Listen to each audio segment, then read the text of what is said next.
Well, now to California, where the fortunes of Prince Harry and Meghan appear to be fast on the decline. Not only has Spotify pulled the plug on its $29 million deal with them, but the head of Spotify's podcast innovation and monetisation unit, Bill Simmons, has labelled the couple as grifters. Have a listen. I wish I had been involved in the Meghan and Harry leave Spotify negotiation. The grifters. That's the podcast we should have launched with them. I got to get drunk one night and tell the story of the Zoom I had with Harry to try to help him with a podcast idea. Do it. It's one of my best stories. That is brutal as it gets. And sources close to Spotify say the royal couple produced only one episode of the promised 12-episode series in order to earn that $29 million. And now it's also being reported that Netflix is unlikely to renew their contract with the couple either. To discuss this and more, GB News host, Daily Mail columnist, the wonderful Dan Wootton joins me now from London. Well, I'm not surprised, Dan, I doubt you are either, but just how bad is this for Harry and Meghan? Hey, Peter, this is cataclysmic. This is a disaster.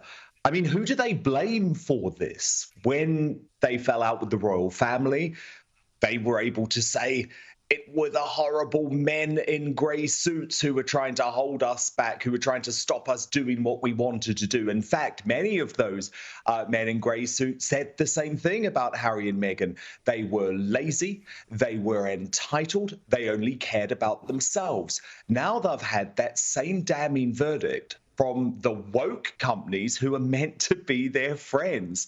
So where this couple goes next is a major question. I can't understand, though. If someone paid you or I $29 million to knock out 12 episodes, I mean, we get 5 done here in a week, you do it in a fortnight, you're not going to miss that money coming into your pocket. What on earth is going on that they can't deliver on a contract? Well, the thing is, they can't deliver on a contract. They can't keep their staff.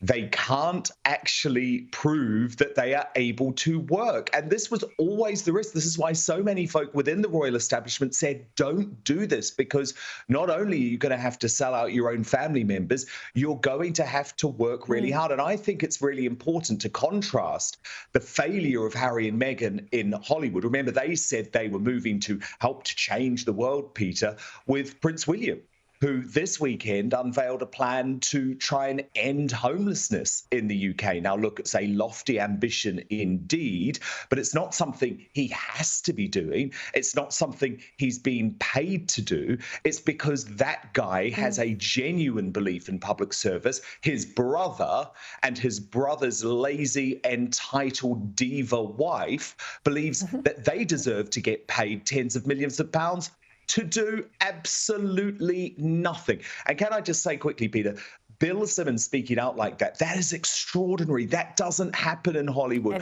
People stab each other in the back. They don't speak out publicly like that when deals have ended. So this was bad. I think I've got some footage there to show people at home. Of course, the timing was exquisite because you saw the trooping of the colour, you saw the king on horseback. Of course, the Queen has long been on the balcony, not on a horse. She did ride at one stage, but not for a long time. You have those wonderful images of Kate, the Princess of Wales now, and all the others in the carriages, the children, of course. They look like they've absolutely turned the page on this couple. And, of course, we know they weren't even invited to be there on the weekend.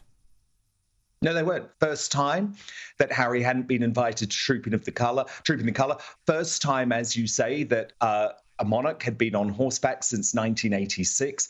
It was a reminder that Charles has this plan for a slimmed-down monarchy, focused very much around himself and Camilla and William, Kate, George, Charlotte, and Louis. And it worked. And I think the reality is now that Harry and Meghan would actually drag the royal family down. We've seen what they're about. We've seen that they're not about improving the lives of ordinary folk. They're not about supporting causes. They're only about supporting their own bank balance. And even then, they're not prepared to put the work in. So I actually think the royal family is now in a stronger position without the grifters. Spot on, spot on. Hey, I'm almost out of time. Boris Johnson, give us your drum here. Is he going to come back? Well, look, I spoke to Liz Truss, former Prime Minister, for her first major TV appearance on my GB News show last night, and she said, never, ever rule out Boris Johnson. I don't rule him out either. Peter, you'll see the mainstream media say this guy's a busted flush. That's not how his party feels about him. And terrific interview with Liz Truss too. Thank you very much. Great to see you, Dan.